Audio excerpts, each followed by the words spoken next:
Christianity is not a thing of the church. It's a lifestyle.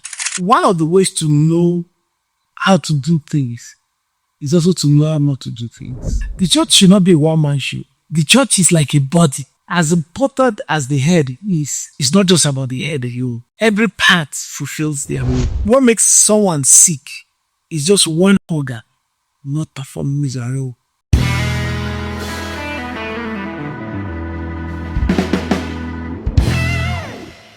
You are welcome to another edition of The Voyage.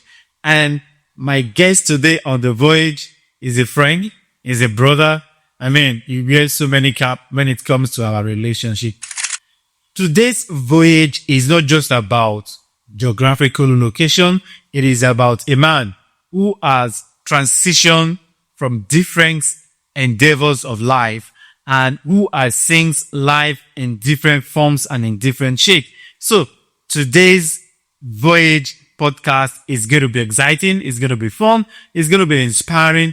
And it's also going to challenge your faith and your walk. So let's dive straight into our conversation today. Ayo, you are welcome to The Voyage. Thank you, DBD. Thank you for having me. It's a pleasure. So let's go back from the beginning.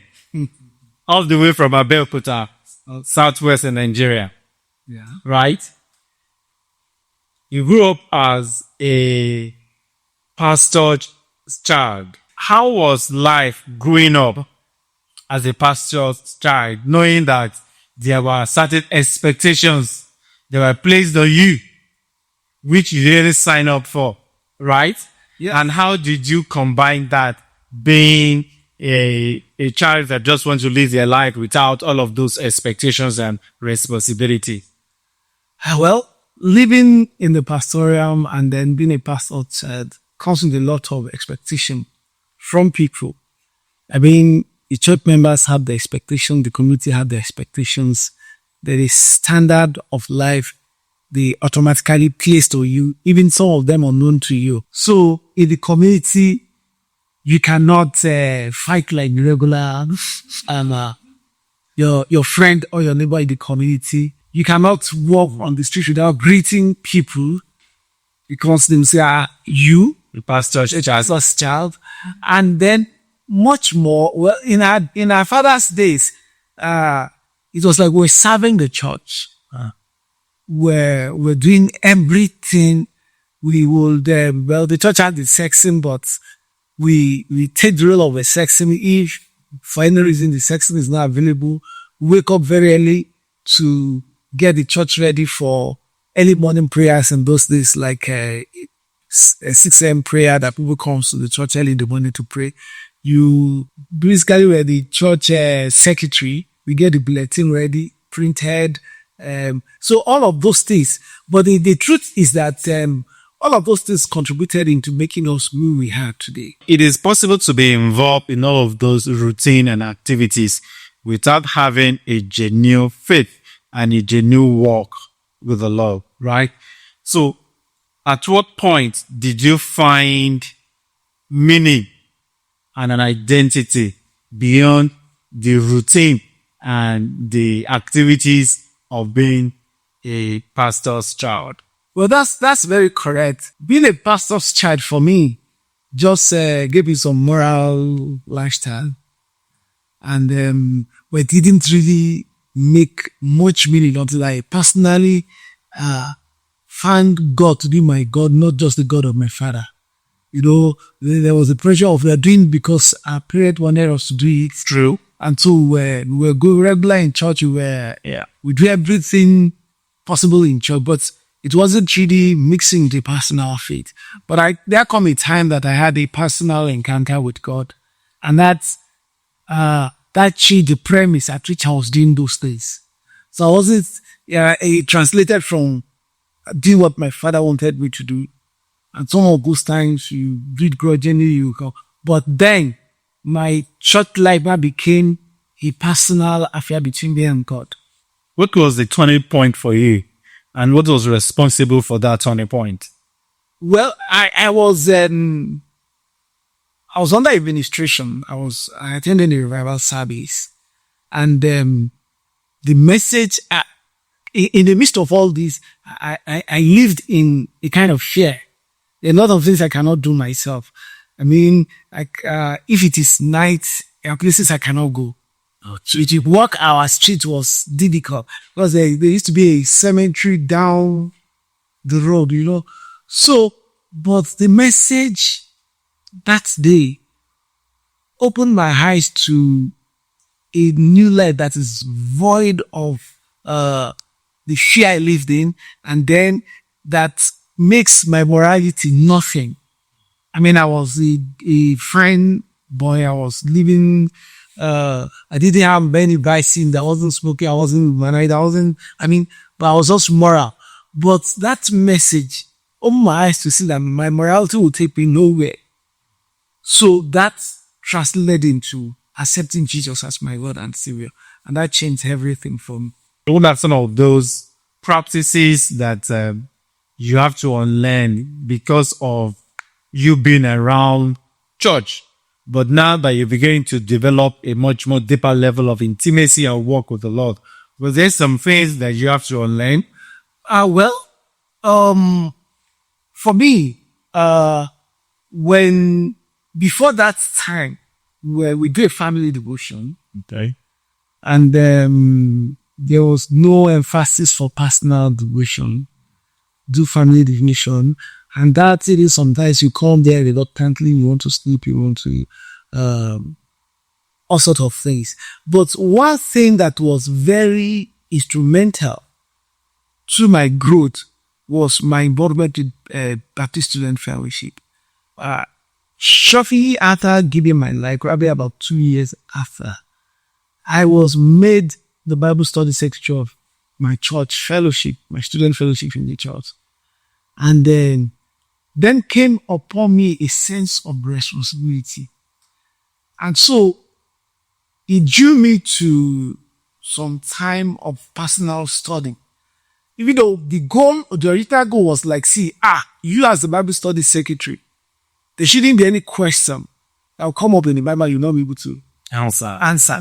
So in the zeal of rising up to that responsibility, I started having encounters. When I was studying to be able to answer questions, God was gracious. It was moment of encounter. I was really encountering the word, and that was very helpful to my transformation and my growth. Take us back to memory lane in regards to your involvement with the Baptist Student Fellowship. You just mentioned now that was a defining moment for you.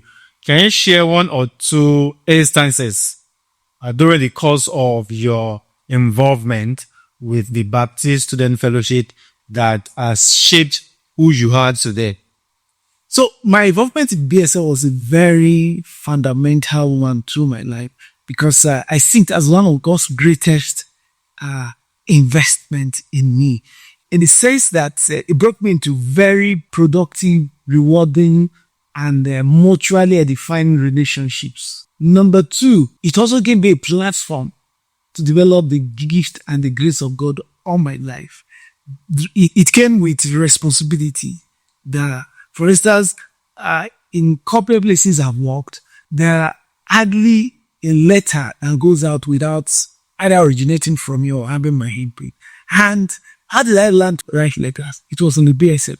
I was a secretary and I was writing. And I developed the ability and the skills to write in letters. I mean, virtually everything I do today, I can trace it back to the opportunity to develop and to grow that came through the BSF. Now, let's talk about your transitions. Okay. You, at the point in time, you relocate from Abeokuta to Abuja. What was the reason for your relocation? Honestly, I really don't know, but looking back, I believe that it's divine.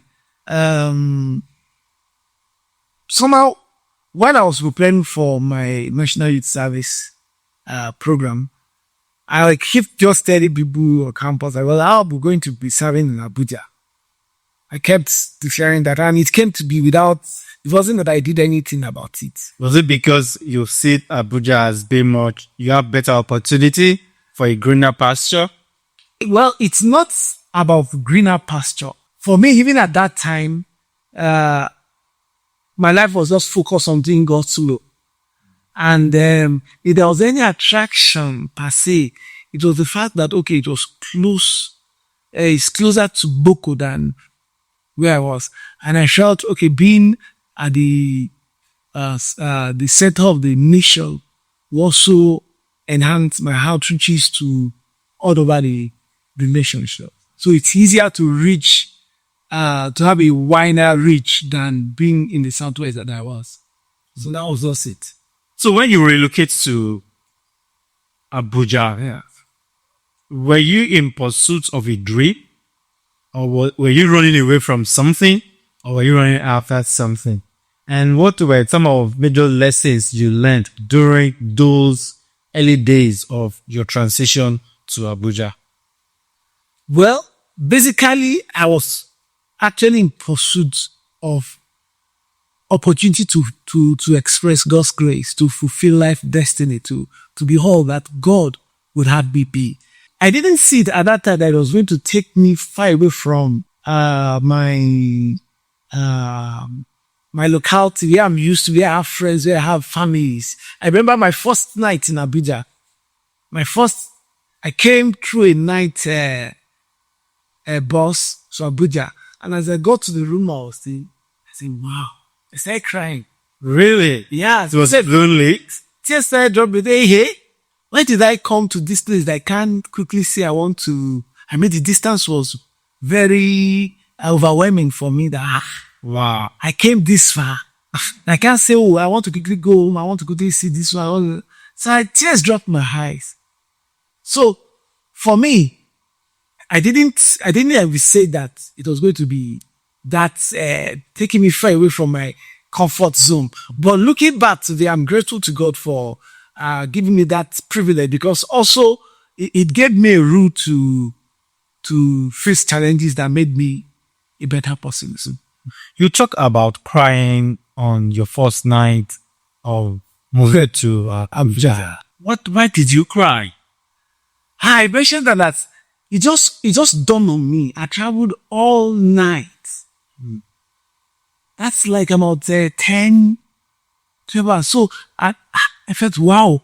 So I'm far away from home, from family, from friends. And so I'm here alone on my own. Like, okay. So there's no like, I couldn't want to dash home. I'm not that's far away from home. So the distance was just overwhelming for me, and the fact that I'll be alone here. So let's talk about even settling down in a new city, trying to start all over again.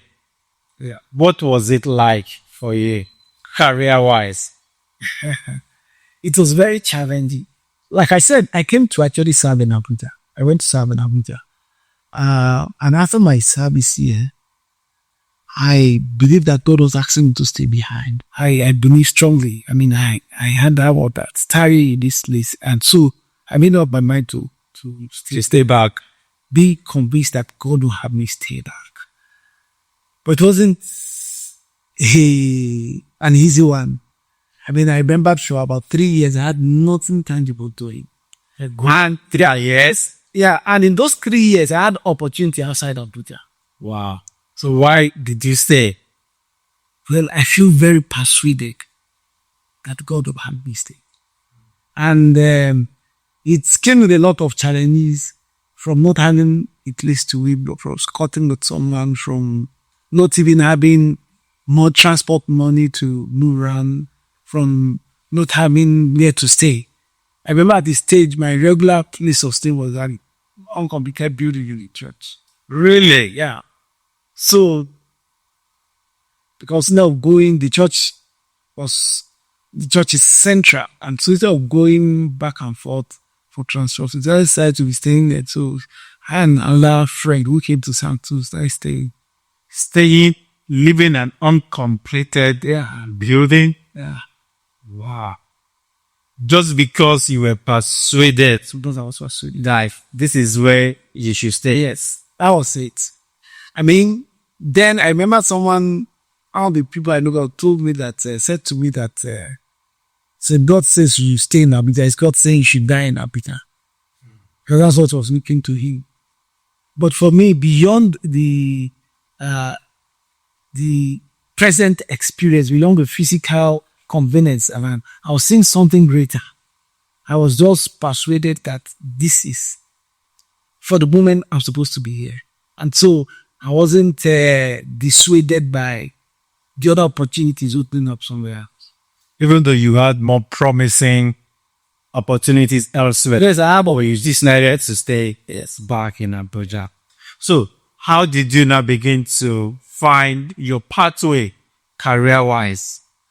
Well, at the early stage, when nothing was coming forth, I started to start practice on my own. I'm into properties. I'm a property realtor. I had a lecturer who had a practice license. So I spoke to him. So he said to allow me practice easily. He was not in Abuja at that time. Right back in school. So he gave me his credentials, stuff. So I was trying to do a bit on that in his name. And then at the stage, I worked with a woman, and then, but I think for me, the video transition came for me after marriage, just by marriage. Wow. Yeah. I remember someone said to me that, it was like marriage just opened you heavy. Interesting. Yeah. In what way? In that, well, just that I pursued for years, that was it. I had promises, very high level promises that didn't work out. For instance, the president of the nation then promised to give you a job, but it didn't work out. Really? Yeah. You were promised a job as the president of the country. Yeah. And somehow that did not become a reality. Didn't materialize. But suddenly after marriage, I got an offer that I've been actually waiting for, to work, in the Intercontinental Bank property stand. So, and that was, from that moment, my career paths changed and became more defined. And, now, you said something that is very interesting, that it was, I see, getting married open the door. People said that to me. Not just that I know one person. The pastor then said that. So prior to this time, you were struggling. Yeah, I was struggling. Were you not worried that you don't have what it takes to take care of the wife and to take care of children that will come through? Well, that's right. That's true. I also believe that at the point I decided to get married, everything about me was just prompting me. I felt that God was saying, it is time. So I'd say. And physically speaking, it didn't make sense to me. Because one, I was, my chairman was working in Lagos. I was in Abuja without any tangible job. And we both agreed that we're settling down in Abuja. And the Lord will have us to settle down in Abuja. This was the time that you did not have any. I did not have a job. I did not. And then so me that she was going to leave a job in Lagos. And both of you will be jobless and you're planning to get married. And I remember days that I will wake up. I have a way to God. I will say, so something is wrong with your head. Something is wrong with you. I've been saying that. So you want this lady to do that job and come and join it. For what? But the more I tired it. So wait. So you wanted to get married and you were encouraging your wife to leave certainty, a job that she was being paid well, to relocate to another city without a guarantee of a job. And you yourself do not have a concrete, tangible job at that time. Honestly, what was driving you? Honestly, is not what I would give as a counsel to anyone. Okay. But that was God's dealing with me. Interesting. Yeah, that was God's dealing with me. Believe me sincerely, I tell you that at my wedding, I wasn't really wholeheartedly in that side. So I keep my head said, hey, something's wrong with you. The moment the whole of my being connected to that what it was at the recessional hymn, to the love of Jesus, all will be well. Wow. As we were singing that song of recession, it awoken my spirits. And that was the beginning of the life in that way. I was just, my father, where's your hand? You say I should bring my hand, take it. I wasn't just like, Just following the routine. I was just following the routine until the recessional. So what is it that actually happened to you at that moment when you were singing that recessional hymn? It just gave me a vision of what is ahead. Wow. Yeah, that's the truth. It just opened my eyes, took me from where I was, the state I was, the circumstances, my circumstances at that time. I just saw something beautiful ahead. So it's not what I'm going to preach to anybody or repent, but that was God's dealing with me. I mean, I had nothing tangible doing, and well, I wasn't also forcing her. We were both persuaded that God I was serving her, and so she was willing to resign. And She did resign? yes, she did resign, but in a way, God was gracious still. Okay. Just a month before our wedding, she resumed. We got married in December 23rd. She resumed on December 1 for a new job with her. Oh, yeah, that's interesting. Yes. So God made a provision. He did, honestly. He did. Wow. Beyond what we weren't expecting, maybe it was just like, in September, someone saw an advert in the newspaper and forwarded it to without. Let's TT apply for this job. And from nothing and everything does work out fine.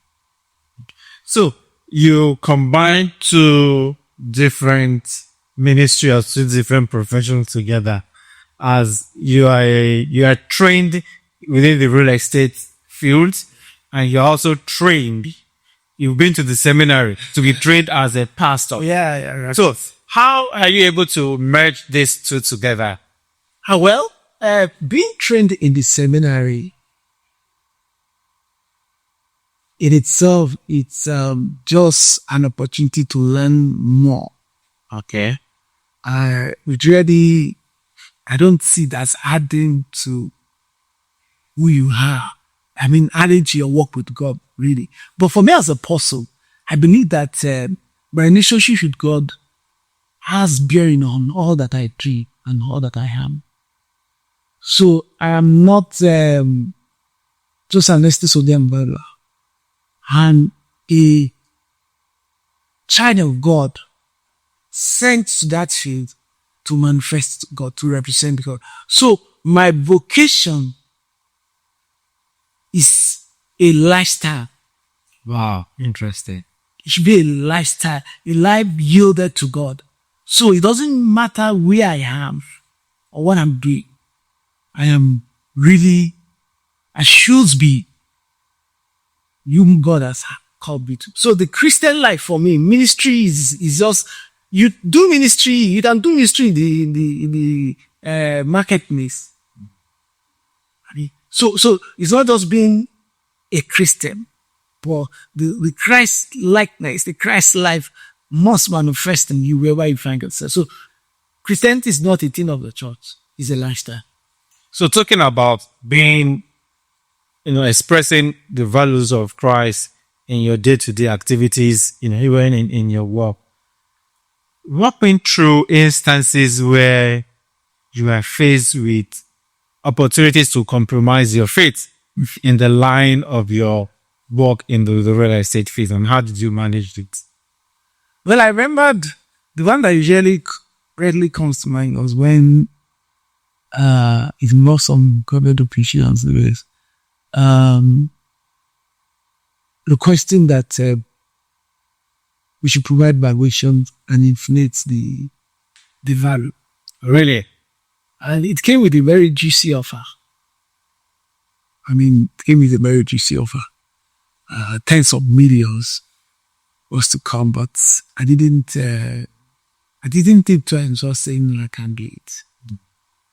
And well, more in the day to day, you see, colleagues being driven by money in that, they don't mind to do anything as long as it offers them. But for me, money comes at the rear hand. Will I want this to be done to me? Is it shared to the people concerned? Is that the ethics? Is that the standard?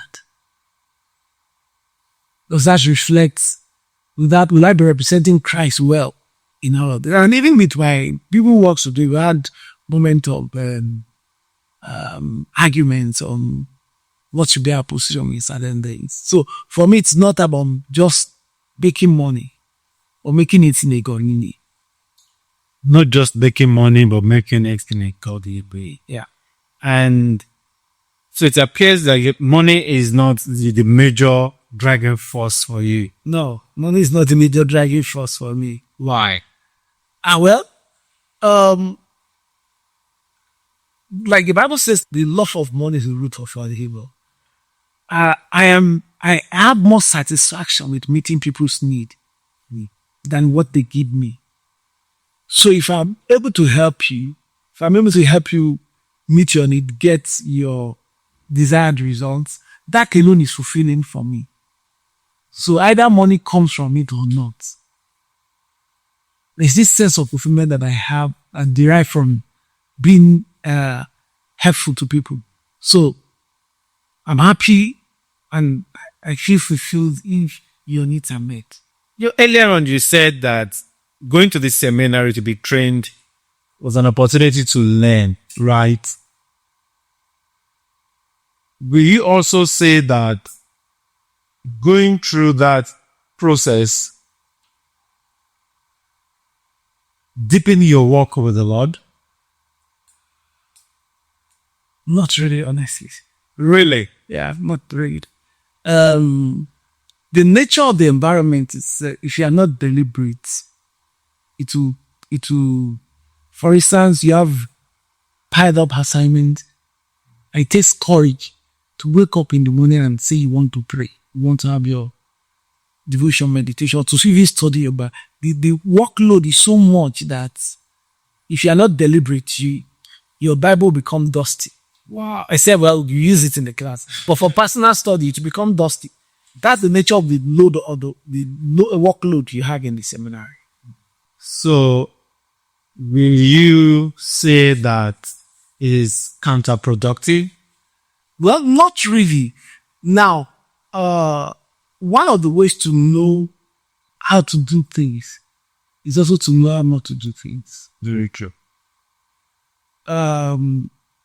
Well, there were relationships. There were moments of fellowship. There were moments of, which was also, well, helpful. And, in my relationship and work with God. But the environment itself, the workload is jaded.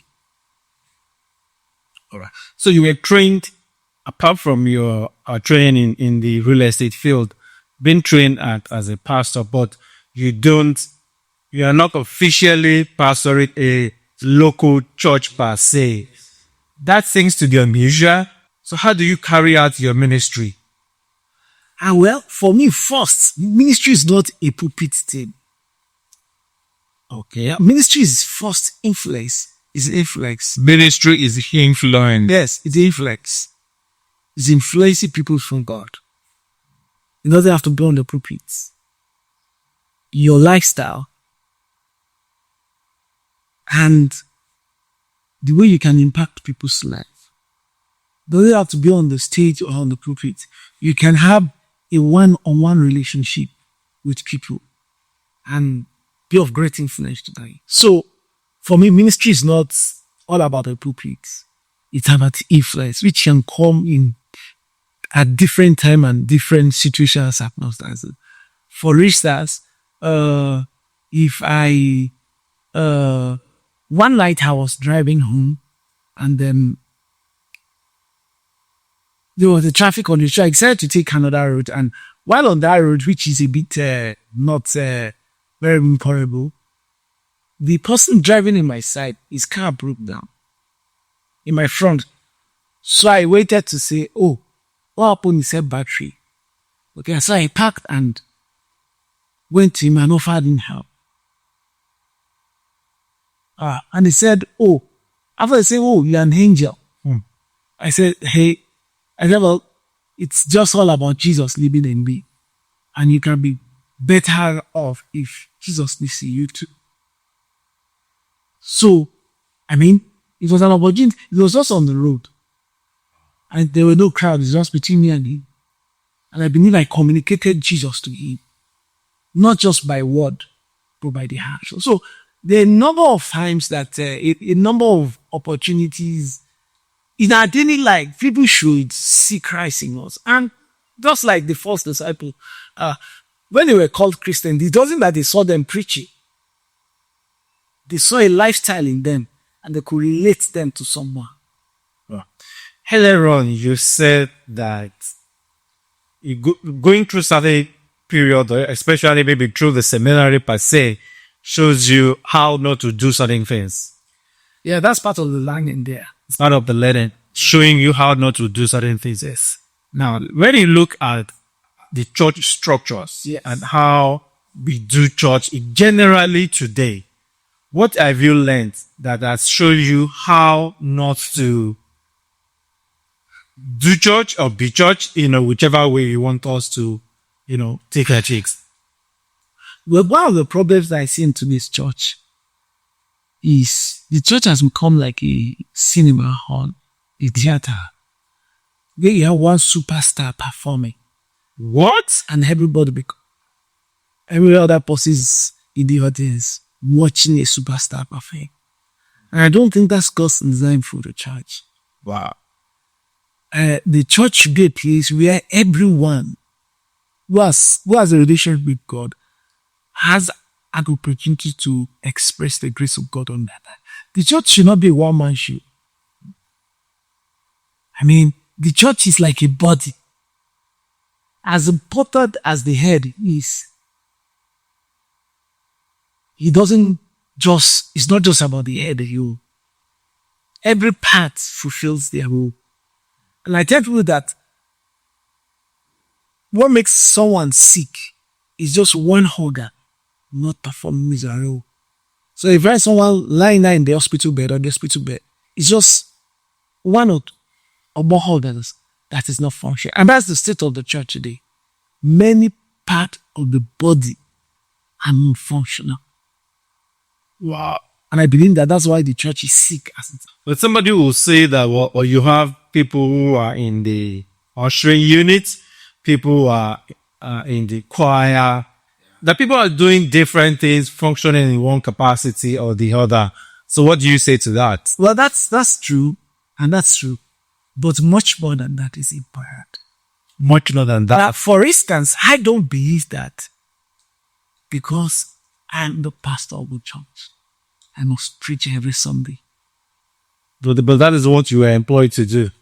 Well, in a sense, but I really don't agree with that. Okay. Because if you talked about being employed to pastor a church, pastoral leadership is providing a shepherd, leads the people to a pastor, where they will have what they need. It doesn't have to be that he's the one who provides it all the time.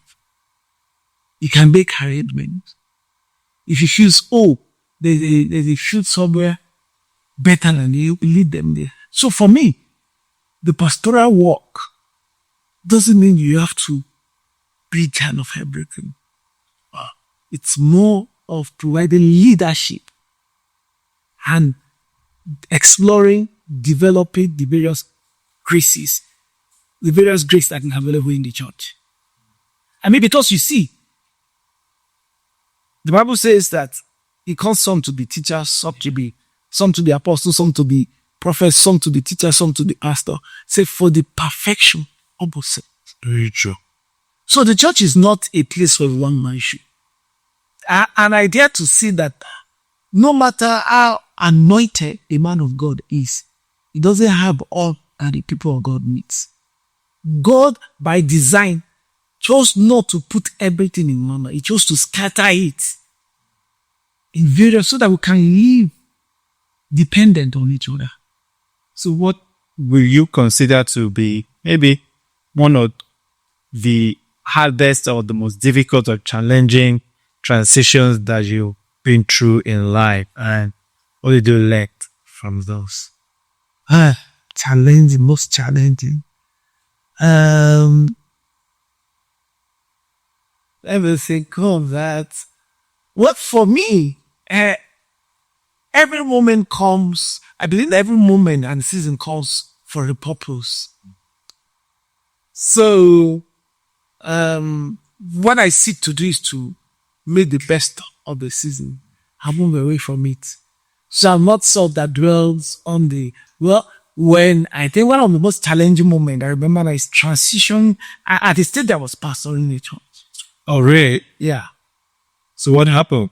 That transition period was really very, it was a tough one for me. I mean, because the system I was in did not understand or agree with me. We could not agree or understand each other on what I believe is what God will have me do. So it became, it led to conflict and some difficult times. So Going back to what you said earlier on about learning how not to do certain things. yeah. If you have an opportunity to pastor a local church today, will you go for it? And what will you do differently? Okay, what will I do differently? Will I go for it? My natural answer will be no. But what I've known and taught would not make me to be able to give you an answer, because I said that the one who appoints deploys. The one who calls deploys. For instance, in my nation, the Minister of Finance is Umali Edo, and is a finance expert. But in the president ways of this one, say, Mr. Wale Edo, I'm deploying you to Ministry of Health. It's just in his mind that he'll be saying, what do I know about health? I'm not a doctor. I'm not a nurse. I'm not. He has just two responses to the president. Yes, sir. Or this is my resignation, brother. So the one who calls deploys. We do not have the control of our life. And you see, we usually look at a limited goal or objective. But there's the overall purpose and agenda. And so, God is holistic. He knows. There was that I was talking to a pastor friend. I said, see, I think you need to. I was talking to one of his church members. I said, I think you need to release your pastor to go somewhere else. And started fighting the one man, suggesting that to them. I said, well, your pastor has tried. He has stayed with you. By now, he has built you people. So if really it's fruit trip, it's after he leaves you that we will know. That's, for me, as far as I'm concerned, you are looking at your church, but Lord is looking at his body. So if God feels that moving this person from here to here for the overall well-being of the general body, he will do that. Interesting. But God is not just focused about the local body. He has a larger perspective, and his goal is universal. He has one ultimate goal that is pursuing, and everyone must be deployed in achievement of that purpose. What is your hope for the church in Nigeria? Have prayers. Okay. And it is just that God will ignite a fresh fire of revival and to consume everyone. I really don't believe that the church is what it should be today. I believe that Much more for me, the world is influencing the church instead of the church influencing the world. And that's a very sorry state. There's hardly anything you can find in the world that you will find in the church. So my prayer is that God will make a big church. Wow. So much that we can definitely explore along that line. When you look at the number of churches that litter almost every street, what you see, depending on who you are talking to and the perspectives that you are looking at it, level of impact, and like you said, the level of influence on the nation as a whole. So your approach is to pray for a revival. Yes, in wherever. And that's for me, because if the church keeps on as it's going, then God forbid, when the sub loses his substance, to be useful for nothing. So, all right. So one thing that I know you also talked a lot about is the issue of transformation of the heart. What does that look like in an age and a culture where people seek for appearances, an age where people seek for human validations and things like that? What does transformation means to you? Well, transformation is a theme of the heart.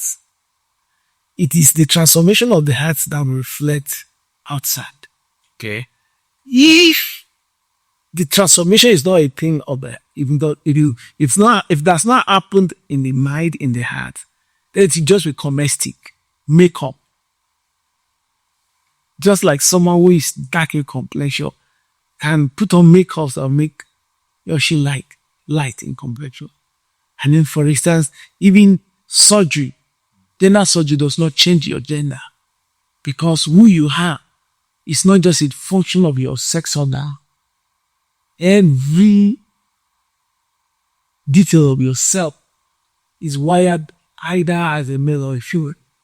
So for me, any change that does not originate from the heart is no transformation. It's just makeup. But any change that does not originate from the heart It's no transformation. is not transformation. It is just a makeup now. Wow.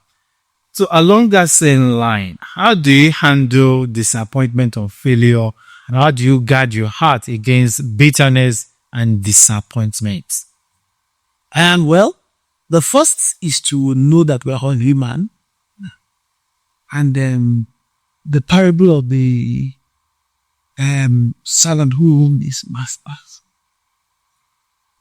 He came to the master forbade him everything. And then as he walked out, he met someone who was only him just a little portion of what he owned the master. And he could not forgive that person.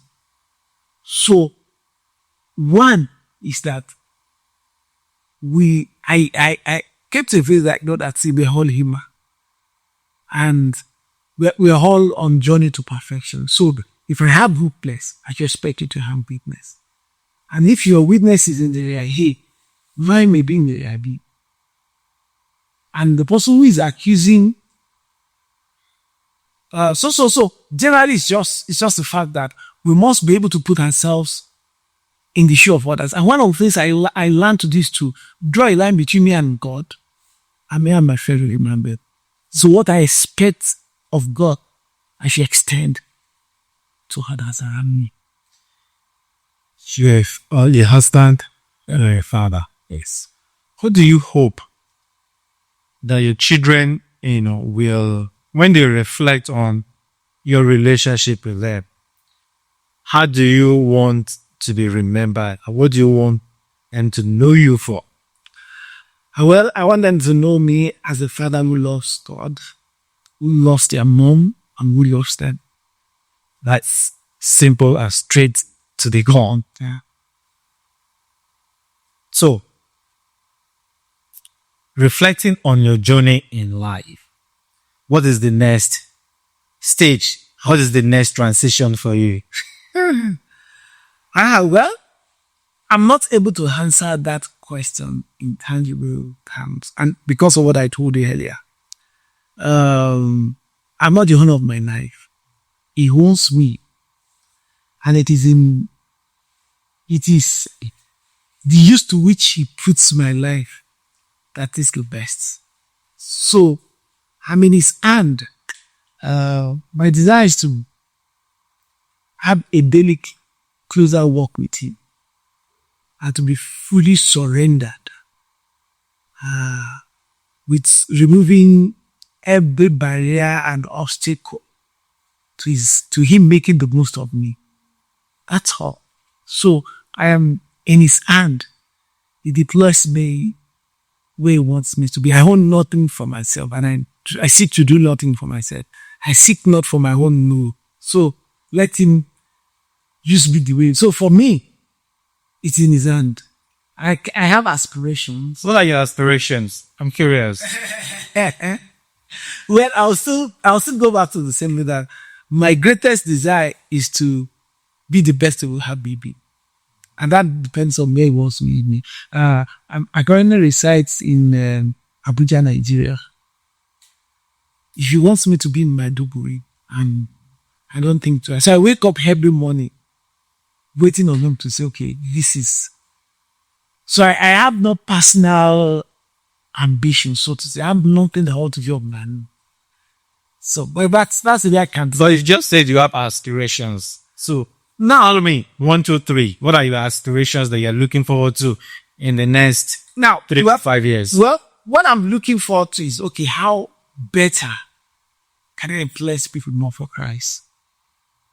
What more opportunities can I do that? And what more platforms can I do that? And one of my greatest desires is to see the church transformed. Okay. So see the church become the light and the salt it is meant to be. Sometimes I feel like, won't I start a church? Really? Yeah, that's my aim. But I know that that's not stuff. So, and if I start a church, it's out of the ambition to. No frustration with the current. Yeah, so which is not, because sometimes I wonder, what's wrong with us? What's wrong with us? When are we going to properly reflect Christ? And it gives me a lot of worry. Well, the church knows our best to handle. But then he will not come down and do what he has given us the wisdom and the grace to do, right? Yeah, but any step must be responding to him, not responding to the situation. Very true.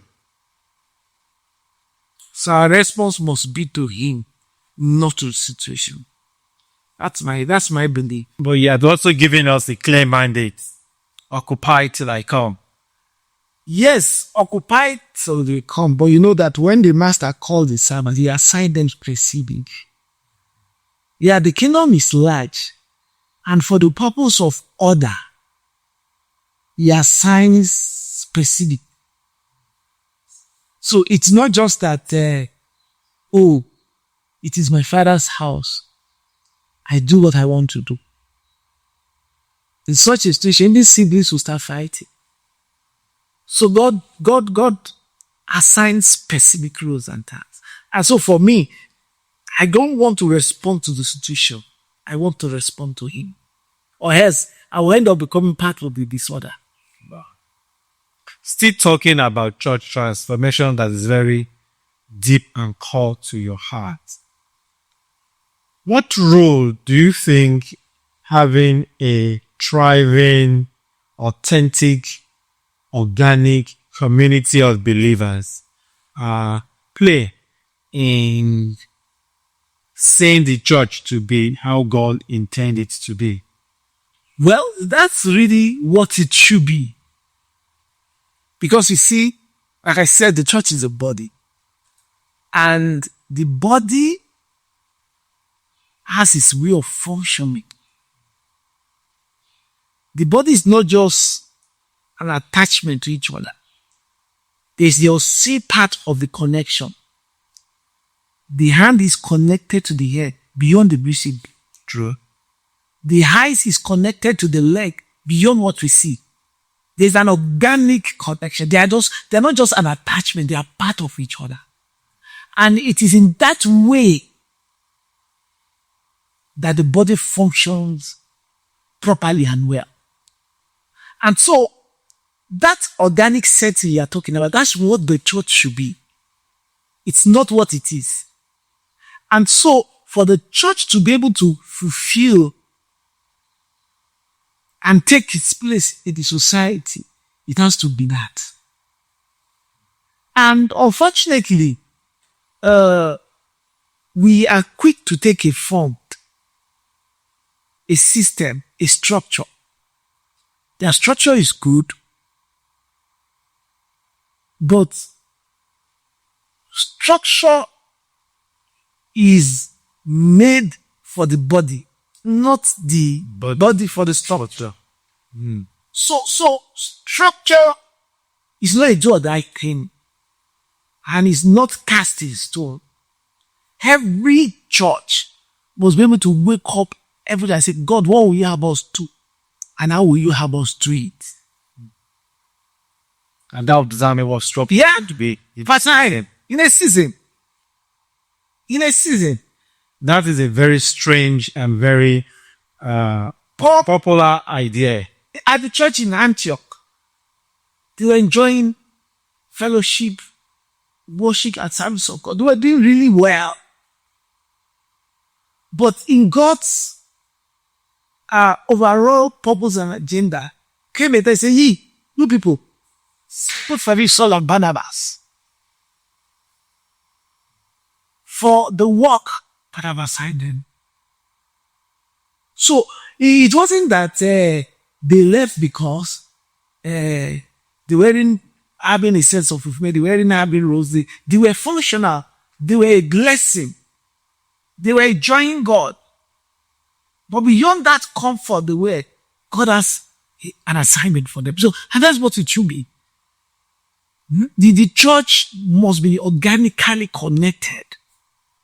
And God knows a way of doing his things, and because we have become so structured that it looks really impossible to go back to organic group. But I believe that God has a way of achieving his purpose. And what is that way? Well, he steers people's heart, and I believe very soon there will be a new